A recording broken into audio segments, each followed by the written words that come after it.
go rat it out. It's too late. They're just batting now. Nice. Oh, he's insane!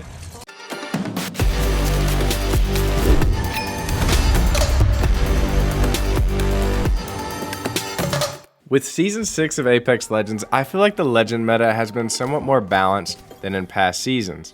Who remembers Apex before the Fortify perk? Remember when there was absolutely no love for the Legends with a little extra chunk? When Wraith and Gibraltar had the exact same damage from incoming shots. The game literally discriminated against people with a little extra junk in their trunk, and me personally, I would have been in a lot of trouble. But today is a new day, and we're going to be discussing the current Legend meta in Apex Legends Season 6 with a tier list.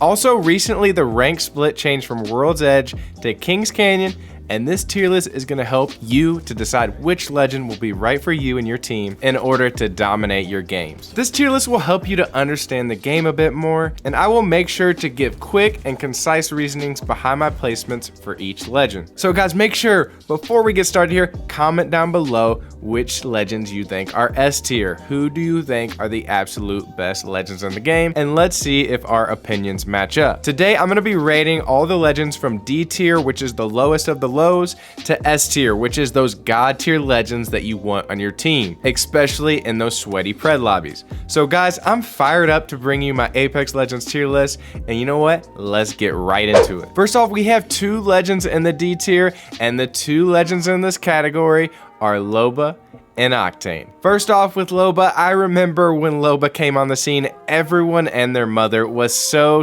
excited for this great looking legend. Damn! Although this legend is a dime piece, 10 out of 10, her ability to win in Apex Legends has got to be more like a 1 out of 10. Loba, I'm sorry girl, but you've been as big of a letdown as all my high school relationships. Loba's main positive for her kit is her ability to teleport in an instant. Well, this tactical literally takes ages to pull off, and it even takes longer to pull your gun out once you land. You cannot use this tactical aggressively, and this legend just needs to have that tactical buffed, and that's gonna help this legend immensely. Currently, Pathfinder literally does what Loba does, but a million times better with his mobility because he can simply grapple in an instant and shoot once he lands. Her market boutique is meh and honestly doesn't provide a whole lot of benefit for the team, so Respawn showed this legend some love with her tactical, and she won't be low in this D tier category. Next up, we have the Speed Junkie Octane, and this legend sits here so low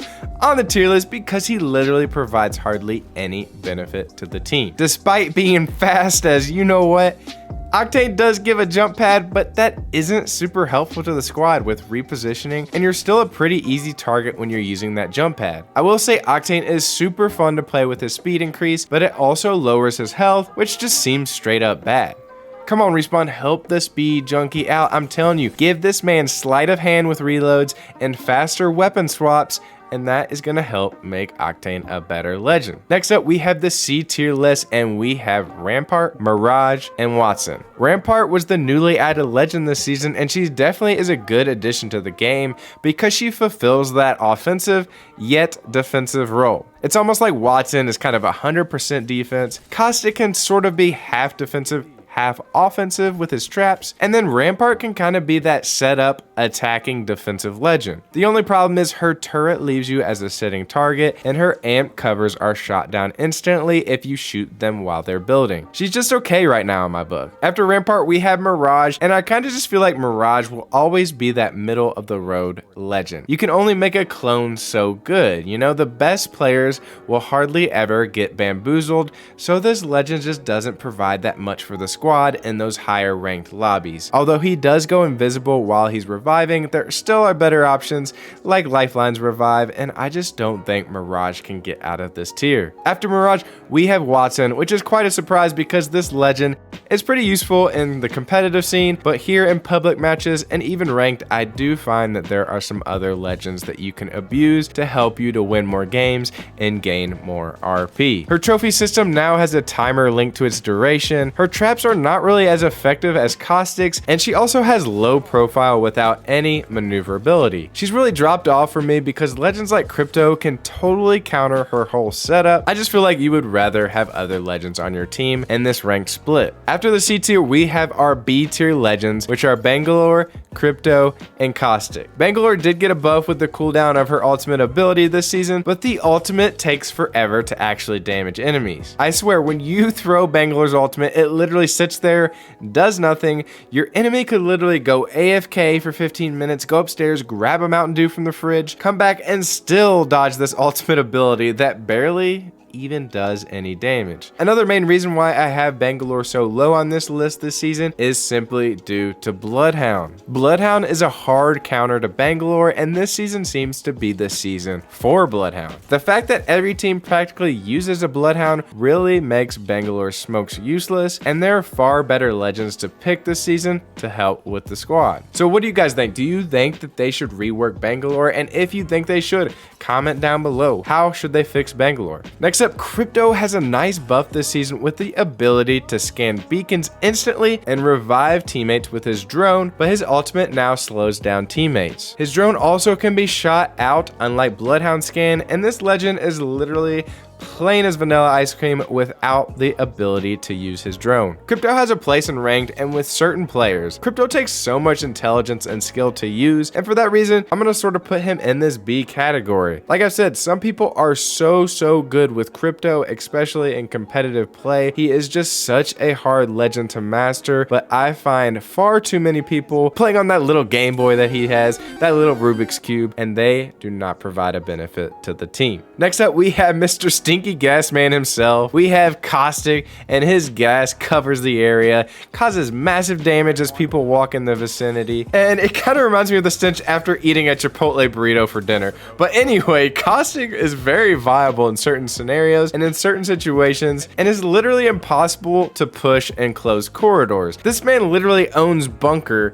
in Kings Canyon. Do not push a Caustic in Bunker. And honestly, I have not fought a more tilting legend to fight in this game other than Caustic, and this legend is literally toxic. But with Caustic, I feel like the meta has sort of shifted into this aggressive meta with Bloodhound at the helm, and I feel like Gibby does provide a little more utility to the team as a big support or anchor. With the A tier, these are some of the best legends in the game that you should definitely utilize and consider running and rank this split, and that is Revenant, Pathfinder, Lifeline, and Gibraltar. Revenant literally gets placed on this A tier solely due to how absolutely broken his ultimate ability is. You literally get a free push without much repercussion, and honestly, I get so tilted when I fight this legend also. His ultimate isn't really fair. 2 free pushes against a team. Revenant really helps just to get free aggressive pushes in ranked, and you know what? If you want to be a sleazeball and get ranked RP that way, then go right ahead. Just if I kill you and you're a Revenant, then I might just be bagging on your box a little bit. Sorry in advance. Oh, this is gonna be an enjoyable third.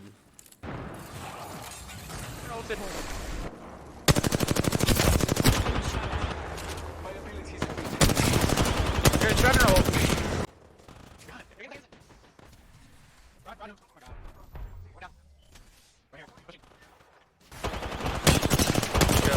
Just go rat it out. Oh, it's delayed. They're just batting now. Nice. Oh, he's insane!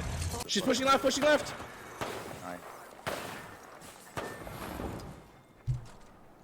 Oh, dude. After Rev, we have Pathfinder, who has the best mobility in the game. Path is so mobile and can reach those hard to reach places and seemingly take high ground in any fight. So this puts Pathfinder at a huge advantage in any fight. Path just has that low profile perk, and it takes a very high ceiling to play this legend effectively, and his grapple cooldown is still on that 30-second timer. Respawn. Buff Pathfinder. After Path, we have the OG, and that is Lifeline. Lifeline got a rework last season, and it has made her one of the best team players in all of Ranked and all of Apex. She does not have a cooldown on her new passive, meaning she can revive her teammates with her healing drone repeatedly, and being able to revive and continue to fight to hold off enemies is literally so good, and she's so clutch for the team. It is so difficult to wipe a team when they have a Lifeline constantly reviving, and if that Lifeline has a gold bag, oh my gosh, she's gonna be so clutch. Lifeline is an A tier this season. Lastly, in the A tier, we have big boy Gibby. Gibby's arm shield and fortify literally makes fighting this legend feel like fighting a tank. Due to that arm shield, you have to do so much damage to fight this man head on, and I would actually advise you to not do so. A lot of the time, you want to try and shoot Gibby in those big love handles from the side, or shoot him in that big old booty. If you try and fight Gibby up close, he is deadly, and he provides a ton of utility with his bubble, and that bubble gives you faster revives, heals, and he also has an airstrike that he can pull out and drop on your noggin. Lastly, guys, we have the S tier legends, and these are the absolute best legends in all of Apex this season, and that is Wraith and Bloodhound. Wraith, I feel like, has been an S tier since the game has come out, simply because her kit allows her to get out of jail for free, and she has the most favorable hitbox in the game. Wraith is such a small target to hit and is able to be mobile with her tactical, so she still remains as one of the best legends in the game. However, I believe that the best legend in all of Apex Season 6 is the one and only Bloodhound. Bloodhound provides so much utility and benefit for the team. Bloodhound is able to scan beacons, scan enemies in combat to reveal locations. Bloodhound's able to use the ultimate to be super aggressive or even to flee. This legend's so clutch with its tactical ability, and it's literally off the cooldown every 6 seconds while Bloodhound is using their ultimate ability. This means that when your teammate or when you as Bloodhound pop your ultimate, you're going to be able to see the enemy position every 6 seconds. This completely neutralizes any chances of flanks, third parties, and allows you to play with more confidence, knowing the exact location of your enemies. Bloodhound is a force to be reckoned with, and I highly advise that you try this legend this season, or have someone in your squad play Bloodhound when you're trying to rank up or just get some dubs. Alright guys, so there you have it. If you guys have any opinions that differ from mine, comment down below where you would play certain legends. Thank you guys so much for stopping in and watching. Be sure to subscribe to the channel if you're new here, and like the video if you enjoyed. And once again, I'll see you on the next one. I'm Grizzy, and I'm out.